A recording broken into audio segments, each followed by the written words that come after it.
Well, hello again. This is a little bit of a quick update on where we're at on the Philco 206. Enjoyed your comments, and one person left me a comment that gave me an idea I never really thought of. I originally was thinking about trying to create faults in here. I thought maybe I might just either use clip leads or alligator clips, or maybe just temporary solder something in place so I can quickly take it out. But Steel City 321PB left me a comment that when he was in his apprenticeship program, when he was going to school, that their instructors did had a test beds for him where they used switches and stuff to create faults. So that's the whole purpose of this wiring. Of course, this is also going to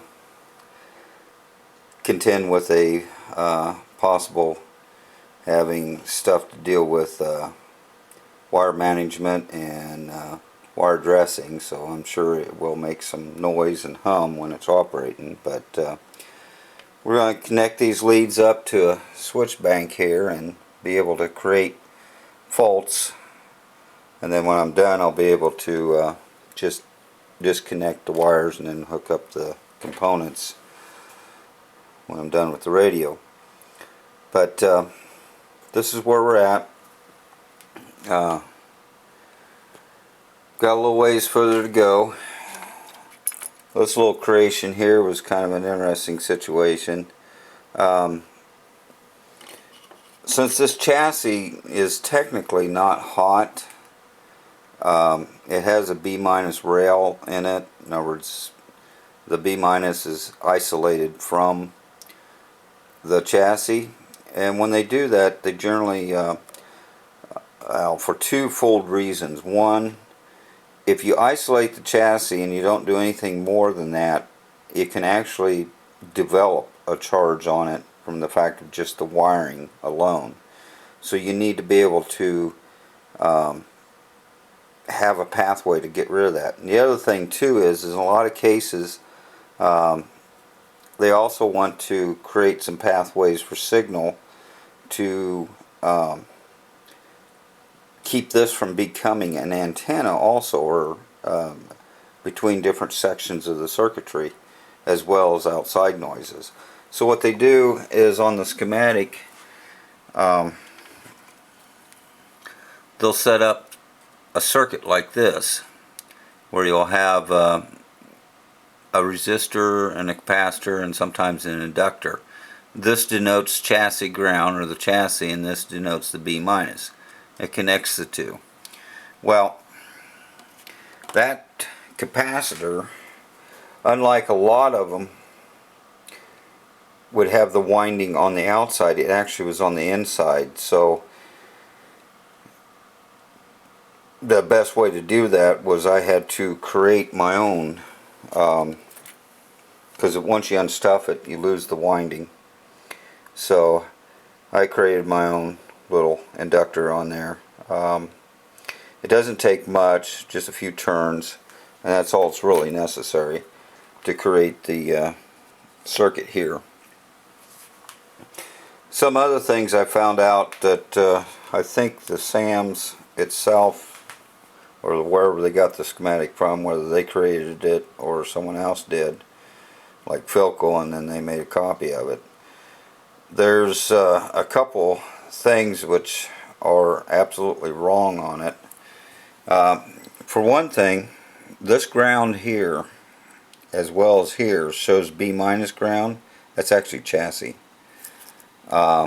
The condenser was never mounted on any type of rubber at one end, so it actually is grounded to the chassis, the tuning condenser, and that's what's denoted here.